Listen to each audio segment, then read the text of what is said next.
Einen wunderschönen guten Morgen. Ja, doch, man kann auch guten Morgen sagen, es ist 9 Uhr. Herzlich willkommen in einer neuen Folge. Wir haben den Probekoffer im Auto und wir haben richtig schönes Wetter. Aber wir haben genau eine Woche nach dem letzten Druschtag, ich gucke, ob gerade der Schlüssel noch steckt, nach dem letzten Druschtag. Und wir hatten die ganze Woche Regen, kühles Wetter. Und jetzt herrlich, Leute. Wir haben seit gestern Mittag Wind, heute Nacht kein Tau gehabt. Gestern früh noch mal Regen, heute aber 30 Grad. Jetzt fahren wir mal eine Probe nehmen. Und heute Abend soll es wieder Regen geben. Meine Gerste steht hier noch. Ich bin so gespannt, was wir nun ernten werden. Hä? Wie kann denn der ist zu? Aber der Schlüssel hängt nicht am Schlüsselbrett. Was ist da passiert? Was ist da passiert, Leute? So, Leute, hat sich alles angefunden. Dann geht es in Gang. Also die eine Woche, müssen wir den letzten Druschvlog noch mal nachgucken. Die eine Woche tat der Gerste richtig gut, vor allen Dingen Winnie, guckt mal. Winnie ist ja hier vorne, die hat jetzt den Kopf runtergenommen, die ist nachgereift. Die Fahrgasse sieht jetzt weitestgehend gut reif aus, die paar Stoppeln, die da drin standen. Klar ist das Strom ein bisschen abgeknickt, ja, wie man hier sieht. Oh, wir haben auch schon gut jetzt mit einmal eine Hitze hier. Und ja, Picasso ist natürlich jetzt über eine Woche reif. Also ich würde sagen, Winnie ist jetzt seit den letzten Tagen gut reif. Picasso schon ein bisschen länger, wie man das sieht. Aber es liegen noch keine Ähren drin. Das ist schon mal gut. Das ist schon mal gut. Da liegen noch keine Ähren. Ich meine, der ist auch gerade erst reif. Picasso könnte jetzt ein paar Ähren verloren haben. Ja, aber der ist natürlich so abgeknickt teilweise. Hier relativ, sieht man das, oder hier unten. Dass die Ähren natürlich hier unten auf dem Boden liegen. Da liegen 1, 2 Ähren schon. Wir hatten natürlich auch ein bisschen Starkregen. Aber es ist natürlich total doof. Wir hatten 2 Druschtage. An den 2 Druschtagen war... Ist da noch was drin? Nee. An den 2 Druschtagen war Picasso so grenzwertig. Ja, ich habe hier die Probe genommen. Hier hatten wir 16. Beim Landwirt, wo wir hätten dreschen können, waren wir natürlich gleich bei 13,7 im Drescher. Ja gut, jetzt sind wir hier. Nach wie vor würde ich sagen, Leute, die steht zu dünn. Also ich erwarte nicht zu viel von der Gerste, zu spät reingekommen am 20. Oktober. War erst lange trocken, dann haben wir aufs Wasser gewartet, dann haben wir gedrillt, dann sah der Feldaufgang gut aus, das sah alle top aus, auch im Frühjahr. Da hatten wir natürlich lange kalt, dann war hier die Fläche so lange nass, weil wir hier gegrubbert haben, dass wir hier nicht raufkamen. Ein Teil hatte ich dann mit Flüssigdünger gemacht, ein Teil mit einem Düngerstreuer, damit das überhaupt mal befahrbar war. So, wie gesagt, und dann waren wir ein bisschen mit der Geburt unserer Tochter beschäftigt, sodass der vielleicht noch eine Woche zu lang dann auf die zweite Gabe warten musste. Ja, was erwartet man? Also wenn er 6 Tonnen liefert, glaube ich, kann er, ja, dann sind wir wohl zufrieden. Leider Gottes, obwohl das ein Standort ist, der viel mehr kann. Aber das ist so, nicht alles kann man so machen, wie man sich das vorstellt. Da ist aber noch ziemlich fest in der Ähre dran. Also sie sind noch relativ fest dran. Wir gucken mal, wir werden nachher relativ tief dreschen, in der Hoffnung, wir kriegen noch alles hoch. Vielleicht ist das auch nur hier vorne so ein bisschen, wo der Bestand ein bisschen dünner ist. Winnie sieht auch ein bisschen dicker noch aus. Werden wir sehen. Ich habe seit heute übrigens Climate Field View. Da können wir es schon mal partiemäßig auswerten, weil wir schön den Sortenunterschied an der Grenze sehen, wie es ertraglich sein wird. Mehr dazu sehen wir aber gleich im Drescher. So, 14,7 in der Handprobe. Ziemlich gut mit dem Drescher 15,7. Wir haben jetzt 10 Uhr. Ich würde sagen, wir fahren jetzt Sachen holen. Ich muss Climate Field View noch einrichten. So, ich war versehentlich hochkant. Ich muss Climate Field View noch einrichten und dann starten wir los. Und dann müsste das ab Mittag schon gut seinen Gang gehen, also dass wir nach Mittag richtig anfangen mit Dreschen und dann bin ich auch super gespannt. Ja, Climate Field View. Ich wurde ein bisschen geinfluenced von Michel. Also es ist keine Werbekooperation oder ähnliches. Ich werde euch das ein bisschen zeigen. Ich habe da nämlich auch mal ein paar Fragen gehabt, wie das funktioniert. Im Prinzip ist das ja ein System, ein Portal, was ermöglicht, dass man alle Tätigkeiten, die man macht, aufzeichnet. Ob Pflanzenschutz, ob Mikronährstoffversuche, ob Dünger, auch mit dem Isaria, N-Sensor. Also alles wird aufgezeichnet, was man auf der Fläche macht. Und im Prinzip kann man mit diesem Programm dann auswerten, einzelne Zonen, einzelne Versuche, wie gut hat welche Sorte performt, dies, das, jenes. Also ja, momentan ist es ja leider so, man hat zu viele Systeme Also ich habe Claas Telematics, ich habe New Holland PLM, wir haben das Isaria Connect Portal und dazu noch 365 FarmNet, wo wir halt Pflanzenschutz, Spritze planen. Und man kriegt alles nicht richtig zusammen. Ich sage euch das so, wie es ist. Dann machst du einen Versuch, steckst dir das ein bisschen ab oder merkst du, alles klar, ist die zweite Fahrgasse. Dann drischst du rüber, guckst dir die Ertragskarte an. Aber wenn da jetzt, sag ich mal, 2% Unterschiede oder 3% Unterschiede sind, siehst du es nicht in der Ertragskarte. Und dann sitzt du manchmal davor mit der Excel-Tabelle, wertest das aus, die ganzen einzelnen Sorten, aber dann passen die Zonen nicht zusammen. Und das macht es total schwer. Und dann sage ich euch ganz ehrlich, das ist auch ein bisschen so das Problem der modernen Landwirtschaft. Du hast halt im Prinzip, Moment.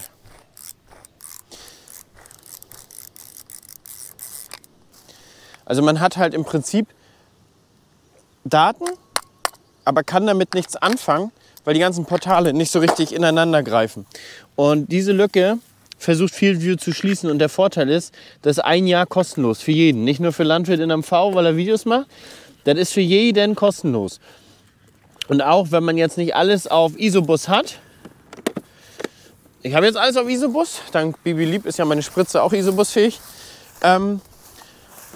Gibt es tatsächlich auch immer genügend Kabel, die das ermöglichen, dass man, ja, sobald eine Maschine digital ist, sagen wir mal so, kriegen sie es aufgezeichnet. Man hat im Vorfeld so ein kleines Gespräch, da kommt jemand vorbei, spricht mit einem alles durch, welche Technik hast du auf dem Hof, das und das wirst du alles aufzeichnen, das und das so und ja. Und am Ende bestellt man das, wie gesagt. Man hat so einen Dongle, den gucken wir uns gleich nochmal im Mähdrescher an. Der ist 1 Jahr kostenlos, das Kabel 1 Jahr kostenlos, die Lizenz 1 Jahr kostenlos. Ja. Und Vorteil ist, man hat ja nicht nur die ganzen Karten, die man da reinbekommt von dem Isaria, vom Ernten, alles drum und dran. Man kann dann sozusagen auch die Potenzialkarte mit Ertragskarten ab 2 Jahren verschneiden. Das heißt, wenn man mal 2 Erntekarten hat, Ertragskarten, dann kann man die verschneiden. Und ja, damit werden die Potenzialkarten natürlich immer genauer. Das heißt, man hat ein lernendes System.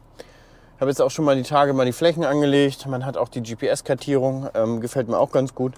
Zumal man die gefühlt auch ein bisschen öfter hat. Bei 365 FarmNet hat man teilweise ja mal einen Monat, 1,5 Monate keine GPS-Karte von der Fläche. Und jetzt ja, kriegt man, ja, ich würde sagen, fast alle 4-5 Tage eine E-Mail. Neue Karten verfügbar von den Flächen. Und dann kann man sich das einfach mal alles schön angucken und ja, jederzeit die natürlich auch für Potenzialkarten, für Applikationskarten auswählen und.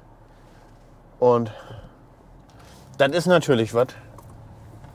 Von daher bin ich eigentlich gespannt und wie gesagt, ich wurde da von Michel Dier, Grüße gehen raus, ein bisschen geinfluenced und bin aber total begeistert. Er legt da seine Sortenversuche an und am Ende sitzt er da vor seinem Tablet, Computer und macht mit 2 Klicks hat er die Sortenauswertung und dann steht da, wo wie für welche Sorte performt hat und das ist natürlich der Traum.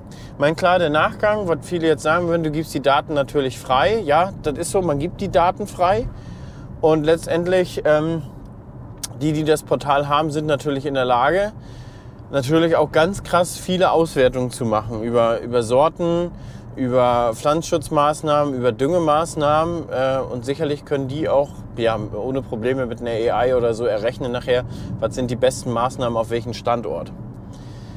Die Daten gibt man natürlich frei. Letztendlich gibt man aber die Daten immer frei, wenn man die auf irgendeinem Portal aufzeichnen will, muss man ja sagen, weil ein lokales System gibt es ja meiner Meinung nach nicht. Das heißt, du kannst nirgendwo die Karten irgendwie offline erfassen, die alle irgendwo offline zusammenfügen und nur für dich die Daten haben. Das gibt es leider nicht. Ja. Das ist immer der Preis für das ganze System. Aber letztendlich man selber kommt halt weiter. Was bringt denn hier so die ganze Technik, sag ich mal, mit den ganzen Kartieren und Aufzeichnen und am Ende, ja, kannst du das halt nicht richtig auswerten, weil du versuchst optisch Unterschiede zu sehen und die findest du dann teilweise nicht mal. Ich bin gespannt. Michel, Grüße gehen raus. Vielen Dank dir nochmal. Hast ja vor kurzem wieder eine Story über die Gerste gemacht, wie du es ausgewertet hast. Oh, Mann, da wurde mir schon anders. So, wir sehen uns gleich im Drescher wieder. So, Leute, ich habe das jetzt einfach mal angeschlossen. Kann euch das mal zeigen. Und zwar so sieht das Teil aus. Da, der wird hier raufgesteckt. Diese Buchse hat im Prinzip jede neue Maschine, moderne Maschine. Ansonsten haben die auch Adapterkabel, zum Beispiel bei meinem 826 und so mit dem Trimble-System habe ich jetzt quasi ein Adapterkabel dazwischen. Und damit das geht, ja, da habe ich das angeschlossen in der Kabine quasi mit dem Tablet hier verbunden. Ich habe da noch Lisas, ich selber habe ja gar kein iPad, also sie meinten, man bräuchte schon ein iPad, ein Android-System geht noch nicht richtig, da arbeiten sie wohl dran. Oh, Leiter, Leute, Leiter. Da arbeiten sie wohl dran.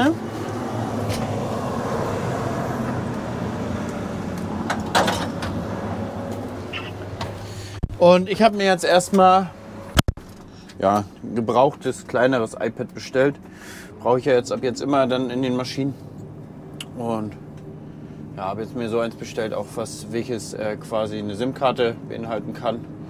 Hole ich mir eine Prepaid-Karte, eine einfache, und dann ja, kann man halt quasi auch am Feldrand ein bisschen was dokumentieren und so. Ganz geil eigentlich. So, dann wollen wir mal losrollen hier. Gucken, dass Lisi uns gleich vorweg begleitet. Und dann denke ich mal, sehen wir uns gleich auf dem Acker wieder. In aller Frische. Und dann hoffen wir mal auf gute Erträge. Bis gleich. So, Ton haben wir. Also schlägt zumindest da mal aus. So, ich habe jetzt angehangen. Gucken wir mal, wie das jetzt aussieht. Ob ich jetzt hier noch ein Feld auswählen muss.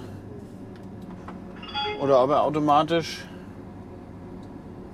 das jetzt aufzeichnet. So. Dreschwerk an. Wir setzen mal IntelliSense zurück. Bin ja zuletzt aus dem Biobetrieb gekommen. Quasi, dass er einmal mit den Standardwerten, Einstellungswerten anfängt zu arbeiten. Ja, okay.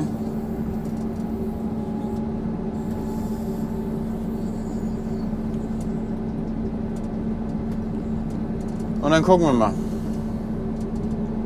Wir müssen jetzt einmal, ich habe jetzt da am Windrad angebaut, fahren jetzt einmal über die Straße rüber und dann sind wir quasi da. So. Schneidwerkshöhe 100%. Ja, sieht bis jetzt ganz gut aus.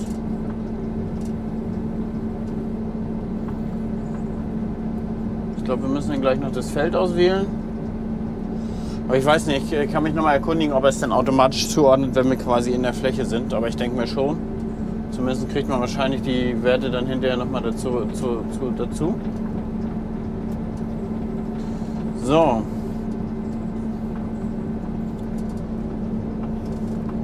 Ladung 1.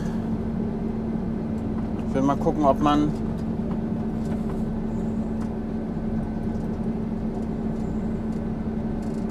quasi die Ladung, also mir wird so gesagt, wenn man die Sorten ja noch nicht angelegt hat, wo sie stehen, dann kann man quasi unterschiedliche Ladungen machen, meinetwegen Ladung 1, die heißt dann Winnie, Ladung 2 heißt meinetwegen Picasso, und dann kann man diese Ladungen dann letztendlich analysieren. So kommt man quasi dann schon ran an die Daten, obwohl man jetzt nicht damit schon gedrillt hat.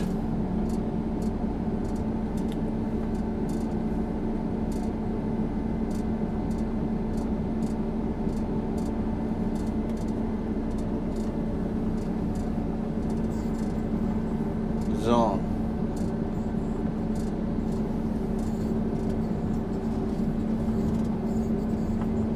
Dann dreschen wir hier mal eine Kante hoch. Dann muss ich nochmal meinen Feuchtigkeitsmesser kalibrieren. Der zeigt ungefähr so 1% mehr an Feuchtigkeit als die Geräte beim Handel.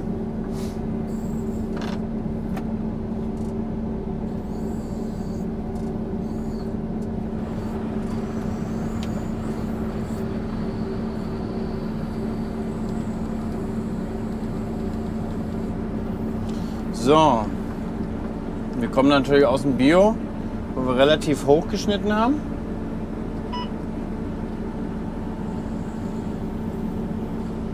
Das wollen wir jetzt nicht mehr.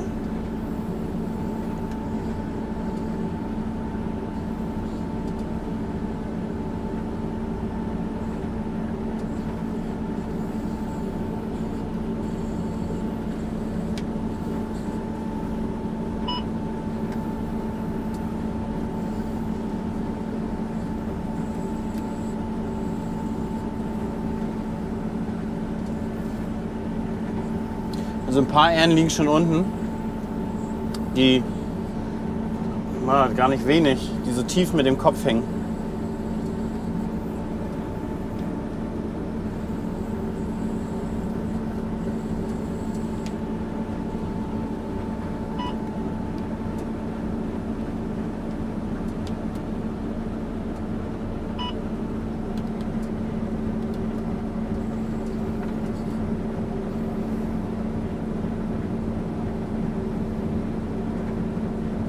So, also er zeigt schon mal an, auch eine Feuchtigkeit.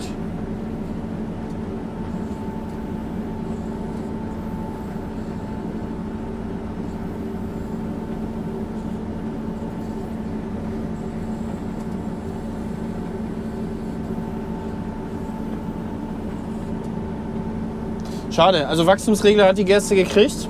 Die war natürlich sehr, sehr wüchsig.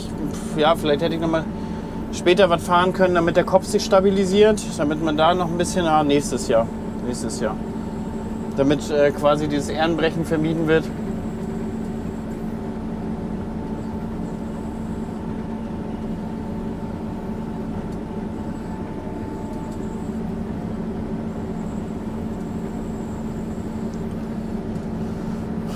So, jetzt hier am Rand die Bahn, die hätte jetzt 7 Tonnen auf dem Hektar.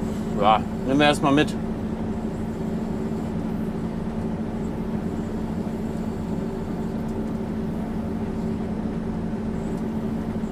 Aber irgendwie, weiß ich nicht, da zeigt er an, Ertrag 5,1 und der Drescher zeigt 7 an. Also der Drescher übermittelt ihm ja die Zahl. Ich weiß nicht, ob das der Durchschnitt ist. Er hat ja unten quasi schon so eine Bahn gezogen.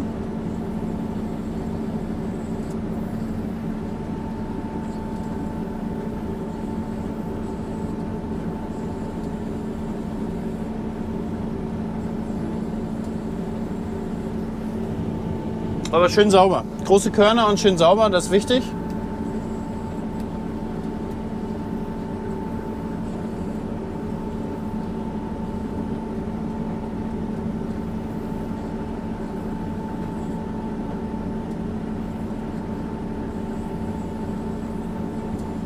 Das ist wichtig. Ja, wie gesagt, wir sind jetzt hier 6,5, zeigt er die ganze Zeit an, aber da zeigt der Ertrag. Ja, zeigt er das jetzt nicht an. Weiß ich jetzt nicht, woran das liegt.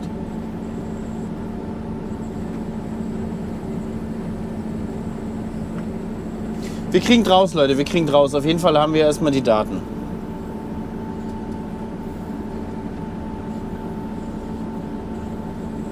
Vielleicht rechnet der mit einer falschen Arbeitsbreite.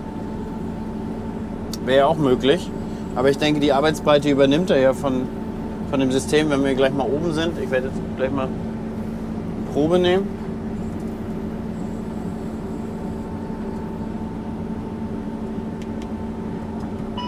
Ist natürlich ärgerlich, dass die wirklich mit dem Kopf nach unten hängt, die Gerste, ne?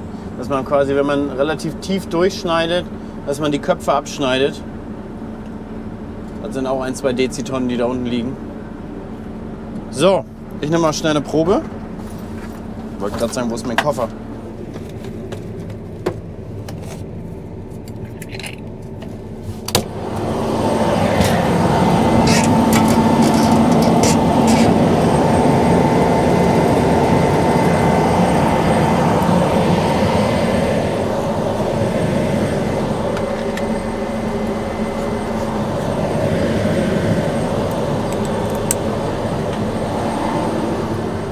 Fühlt sich aber trocken an.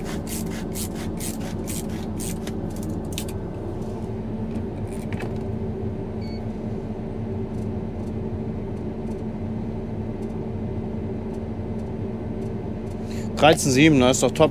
Hätten wir schon eine Stunde früher starten können. So, wir gucken mal kurz einmal hier rein. Maschinen, Konfiguration Schneidwerke, 9 Meter Vario. Tja, Schneidwerksbreite, da.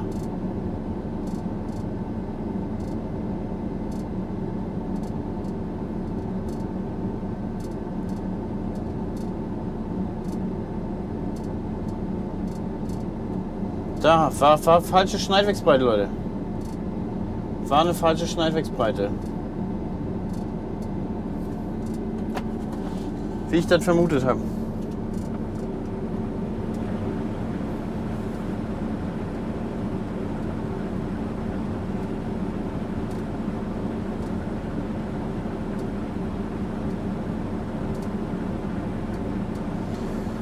So, dann machen wir noch mal weiter.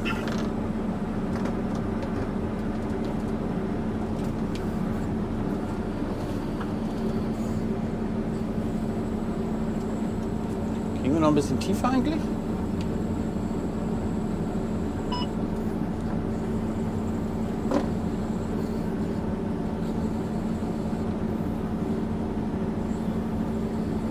Ich habe das Gefühl, ich könnte noch Mühe eigentlich mit dem Schnittwinkel nach unten gehen.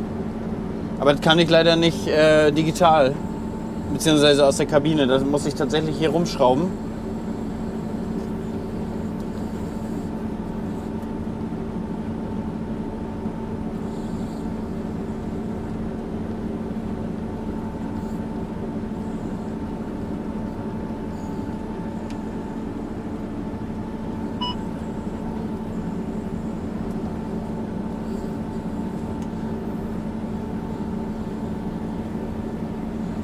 So, jetzt kommen wir auch hier in so einer besseren Zone. Jetzt sind wir hier bei 7,5 Tonnen auf dem Hektar.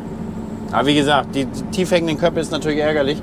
Aber bei der Sorte hätte ich tatsächlich nichts anderes machen können.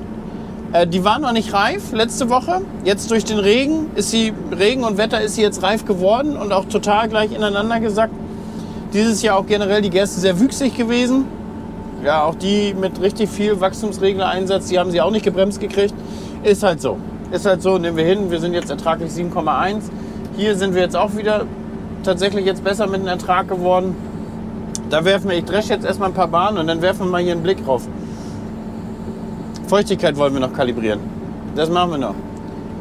Verfahren. Ne, Kalibrierung war das ja. Hier, zurück. Kalibrierung.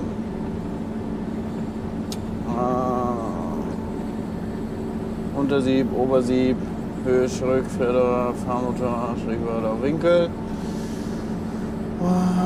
Wo war denn das nochmal? Mal die Dinge, die man nicht so oft macht. Datenverwaltung? Nee.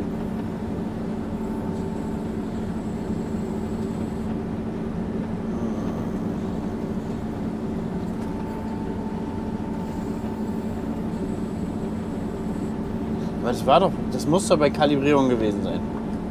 Ach da, Feuchte. Start.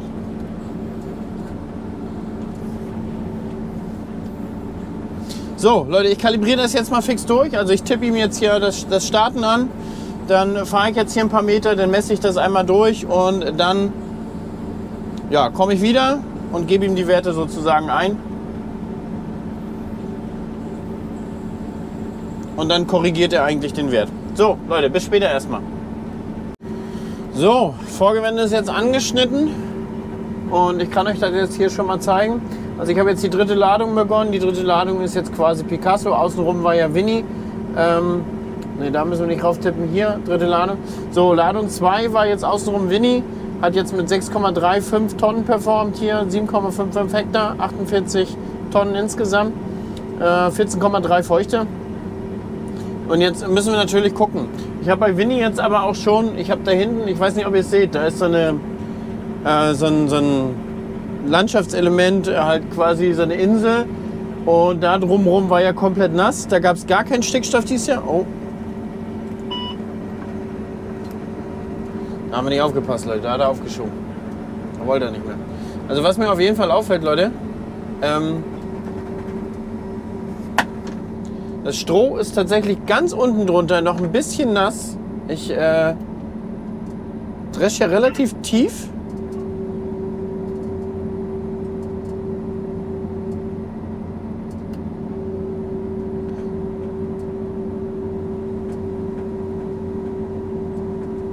Natürlich geil.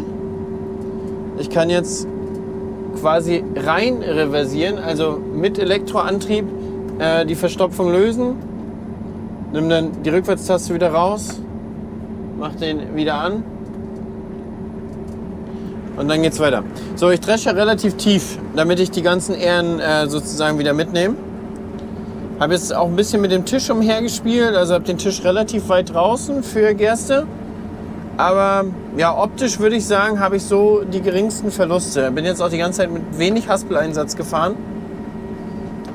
Was mir auf jeden Fall jetzt aufgefallen ist, ganz unten bei Picasso, da ist natürlich ja die Bestockung weniger als bei Winnie. Und dadurch kam jetzt auch ein bisschen Unkraut durch vorne, was natürlich das auch ein bisschen schwierig macht beim Rutschen. So, also, weil ich erzählen wollte, da drumherum habe ich gar nicht gedüngt und da oben auch nicht. Und das habe ich jetzt beim Vorgewende schon mitgedroschen. Ich kann euch jetzt sagen, ertraglich in die Richtung her ist der Boden besser. Da haben wir 7 bis 9 Tonnen, 9,5. Und in die Richtung ist es dann immer schlechter und da gehen wir dann meistens um die 4, 5. Ja, aber wir brechen nicht auf 3 ein oder so, sondern bleiben meistens eigentlich eher bei den 5. Und das ist für das Jahr eigentlich solide. Wir hatten ja trotzdem 3, 4 Wochen kein Wasser und da brechen die Erträge halt auf unseren Sandkuppen sofort ein, ne? Gar keine Frage.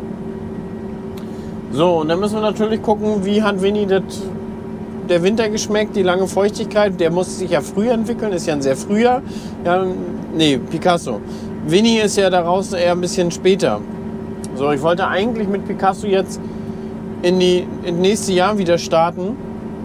Aber nur noch Picasso, also nur noch eine Sorte. Aber wenn ich das jetzt sehe, so, mein letztes Jahr hat Picasso besser performt. Dieses Jahr sieht es wohl nicht so aus. Naja, wir dreschen erstmal vor uns hin. Gucken, wie es jetzt läuft. Auf jeden Fall schöne große Körner. Hektoliter sollte stimmen. Sieht auch sauber aus im Korntank. Also da bin ich eigentlich relativ zuversichtlich. Ja gut, und wir fahren auch eine Fahrgasse, das dürfen wir jetzt hier auch nicht vergessen. Rotor, ich habe die Entgrannerklappen, Entgrannerbleche jetzt wieder weg. Und zusätzlich haben wir jeden dritten Draht rausgenommen, damit ich quasi noch mehr Abscheideleistung habe, damit noch mehr Körner runter auf die Siebe fallen. Denn meiner Meinung nach könnte ich die Siebe ein bisschen mehr belasten. Und ich gucke mal, wenn ich morgen die Wartung mache, ob ich dann mal aufklappe und dann zeige ich euch das mal, wie wir das gemacht haben. Wie wir nicht, aber ja, im Prinzip, worauf man da, oder was ich genau meine. Sagen wir so, was ich genau meine für die, die da nicht so involviert sind, wie das gemeint ist. So, und in dieser Zone ist der Ertrag natürlich immer besser. Ihr seht es ja hier außen rum. Ja, hellgrün 7,3 bis 9 Tonnen. Da oben, das ist Winnie. Naja, und jetzt fahren wir hier lang. Feuchtigkeit 13,3. Alles im grünen Bereich, also wir ernten trocken. Keine Abzüge. Und was dieses Jahr auf jeden Fall so mir aufgefallen ist, diese Hochertragszonen, die ja sonst immer so mit 10 bis 12 Tonnen auf dem Hektar durchlaufen, die wirklich, ich sag mal, die stehen nahezu immer unter Wasser, die sind dieses Jahr nicht so krass am Performen, weil die, glaube ich, zu lange zu nasse und kalte Füße hatten. Und deswegen ist es da nur so bis 9 Tonnen. Nur bis 9 Tonnen, das ist auch viel, aber auf unseren Standorten brauchen wir meistens immer dieses Extra auf den Zonen, um den Gesamtschnitt hochzureißen. So, jetzt, ihr seht selber, der wird jetzt immer länger hier, der wird immer besser. Und auch hier geht der Ertrag jetzt immer weiter nach oben. Wir sind jetzt bei 6,9 gleich, müssten eigentlich gleich bei 7 ankommen, genau 7,1. Und wenn wir nicht in der Fahrgasse sind, sind wir sicherlich auch bei 7,5, 8 Tonnen. Ja, und im Gesamtschnitt müssen wir gucken. Ja, jetzt sind wir bei knapp 6 Tonnen bei der ersten Bahn. Das ist jetzt die erste Bahn hier von Picasso. Leute, bis nachher. 17:38, Leute, wir sind jetzt heimgekehrt, es hat geregnet. Ich will einfach bloß mal schnell euch das nochmal zeigen. Moment. Schnell mal PIN eingeben. Und zwar, ich habe ja nun gedroschen und ja, da muss ich, wie jetzt, kann ich mir das nicht mehr ansehen.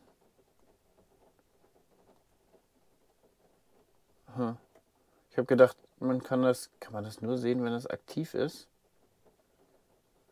Jedenfalls wollte ich euch gerade die Ertragskartierung davon zeigen. Aber ich habe auch hier schon ein paar Flächen drin. Sind die vielleicht schon hochgeladen? Kann man hier gucken? Ertragsanalyse? Arbeitsgänge? Mal aktualisieren? Nee. Leute, das Ding hat ja gar kein Internet, der Tablet.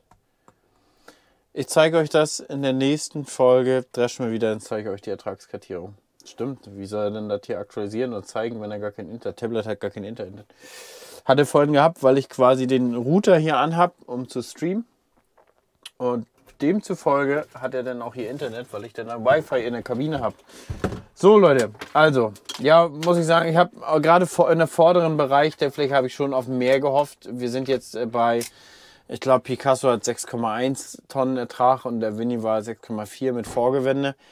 Also gerade im vorderen Bereich hätte schon mehr gehen müssen, aber wie gesagt, von vornherein war mir irgendwie klar, dass das leider so sein wird. Aber man hat ja immer die Hoffnung, dass das vielleicht sich nicht so, ja, dass man doch ein günstiges Jahr hat, war ja wüchsig aber dann hätte man einfach früher drillen müssen, versteht ihr? Dann war ja nur Spätsaat und glaube ich gerade Picasso ist es ja so, wenn er eine frühe Saat hat, die hat noch weniger Zeit für Bestockung und Nebentriebe. Wir gucken mal. Also ich denke, wir werden am Ende, das wird noch ein bisschen nach oben gehen. Nach hinten wird der Boden auch noch mal ein bisschen besser. Zwar ein bisschen schlechter, aber also erst besser, dann noch mal schlechter. Aber ich denke, wir werden bei 6,5 am Ende liegen, was okay ist. Ist nicht die Welt. Dafür habe ich Gerste für 190 € festgemacht. Dann ist das okay. Schön, es regnet. Ich fahre jetzt nach Hause. Lisas Tablet mitnehmen, sonst kriege ich Mega. Und bei uns gibt es jetzt Ofenkartoffeln mit Quark, werde ich jetzt machen. Fadi ist schon in der Frührodung. Fadi ist schon in der Frühkartoffel drin. Von daher wünsche ich euch einen schönen Abend und einen schönen Morgen. Ich schneide jetzt das Video. Ihr habt morgen auf den Sonntag habt ihr ja den frischen Vlog. Gut. Soweit erstmal. Ja, ansonsten ist hier nichts los, Leute. Wir warten, dass wir dreschen können. Bis dahin.